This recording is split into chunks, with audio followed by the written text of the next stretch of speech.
किसान भाइयों, 2 दिन बूंदाबांदी हुई, इससे फसल पे बड़ा अच्छा रंग आया। ये देखिए सरसों पकने लगी है। आज 6 फरवरी 2021 है। बस बूंदाबांदी में एक ही डर रहता है, ओले ना पड़ जाएं।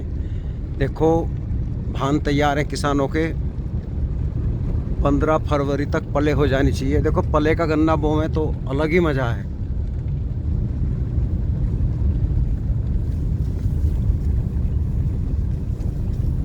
ये तो बिना पड़े सूखे में तो वो गन्ना बोया जाता है, जैसे गेहूँ काटे एकदम बो दिया, क्योंकि पलेवा करेंगे तो बहुत लेट हो जाएगा। फागण का गन्ना तो पले करके ही बोना चाहिए।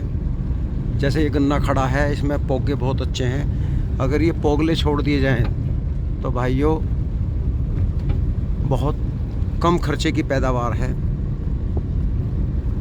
पहले काफ़ी लोग पोगले छोड़ा करते थे, लेकिन अब जड़ से काटने लगे। मिल वाले तो चाहते हैं जड़ से गन्ना कटे, लेकिन पोगले को वो इसलिए मना करते हैं कि पोगला होता है, इसमें ग्लूकोज की मात्रा ज़्यादा होती है, रिकवरी कम होती है कुछ। अब जैसे ये गेहूँ खड़े हैं भाइयों, ये गन्ना काटने के बाद में बोए हैं किसान ने, इसके तुरंत बाद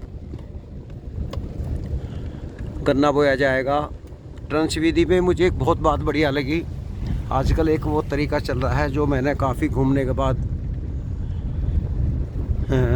लाभ उठाया। वे जो गिलासी में जो पोरी बो जाती है ना, एक आँख बोई जाती है। अगर किसान को मान लिया 1 एकड़ गन्ना बोना है तो उसमें कितनी आँखें की ज़रूरत पड़ेगी, उतने गिलासों में वो पौध तैयार कर दी जाए। उस पौध को हम अगर 1 मार्च को बो देंगे और 1 मई को हमारा गन्ना बुएगा तो 1 महीने की पौध इतनी बड़ी हो जाएगी कि अगर हम उसे खेत में रोपाई कर देंगे तो ये मान लीजिए वो गन्ना हमारा 10 से 15 कुंटल बीघा ज़्यादा निकलेगा, ज़्यादा भी पैदावार बढ़ सकती है। कारण क्या है? क्योंकि वो नर्सरी तैयार होगी हमारी। ये अब की बार हमें भी करना है इसमें, और ये जानकारी हमें घूमने के बाद ही मिली, पहले हमें ज्ञान नहीं था इस चीज़ का। क्योंकि कई बार मौसम ख़राब होने के कारण गेहूँ की फसल लेट हो जाती है। दूसरा, हमारे यहाँ दिसंबर से लेकर जनवरी तक गन्ना बोते हैं, गेहूँ बोते हैं, और जो फसल जो है 15 अप्रैल के बाद ही कट पाती है, क्योंकि गेहूँ लेट पकते हैं। उसके बाद में फिर खेत गेहूँ उठाना, भूस उठाना, तो ये मान लीजिए अप्रैल का एंड आ जाता है। कई बार तो 5 या 6 मई तक गन्ने की बुआई होती है। जून जुलाई फिर 1-1.5 महीने में गन्ना इतना बड़ा नहीं हो पाता, उस पर बरसात आ जाती है तो उसकी पैदावार घट जाती है गन्ने की हमारी। अगर उसमें हम कुछ पहले ही पौध तैयार कर लें पौध, तो ज़्यादा फ़ायदा है। इसमें ज़्यादा मेहनत नहीं है, अपने घेर में या बरांडे में कहीं भी कर सकते हैं। और एक चीज़ मैंने और देखी है कि हम जो 28 इंच पे गन्ना बोते हैं, गन्ने पे गन्ना चढ़ा के बोते हैं, 6.5-7 कुंटल तक बीज डाल देते हैं। वो नुकसान है किसान को। उसमें उतनी ही पैदावार जितनी हम बो रहे हैं 28 इंच पे है, 6-6.5 कुंटल बीज लगा के, उतनी ही पैदावार किसान 60 इंच पे बो के और 1.5 फुट पे 1 आँख बो के वो भी उतनी पैदावार ले रहा है। उसमें कम से कम 5 कुंटल बीज की बचत हो रही है, 5-5.5 कुंटल, और उसमें खाद भी कम लगता है। तो भाइयों, कुछ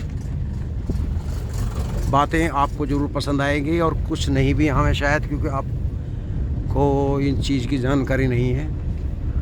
कुछ मेरे भाई ट्रंच विधि को छोड़कर वापस आ गए हैं, फेल हो गए हैं, या तो तजुर्बा उनका सही है या उनके पास वे अनुभव या यंत्र नहीं थे, जो वापस किसान आ गए हैं। तो भाइयों, अभी मैं दिखाता हूँ, यहाँ दोराले के चौधरी धर्मवीर सिंह जी हैं। इनके बेटे ने रिंग पिट विधि से ये कुछ नर्सरी बोई है। ये खड़ी ट्यूबवेल के पास में, मैं यहाँ पीछे वीडियो बना के गया था, और इसमें 20-22 गन्ना है एक जगह। ऐसे ही हमारे किसान भाई हैं, ये चौधरी धर्मवीर सिंह है दोराले के। इन्होंने देखो खेत तैयार किया, पिड्डी गेरी, जुताई करी काफ़ी, और अब देखिए गोबर की खाद किस तरह फैला दी है। इधर देखिए आप, जॉन डियर ट्रैक्टर खेत तैयार कर रहा है, मैड़ा लगा रहा है। हर किसान गन्ने की तैयारी में है। जो चल रहा है इधर।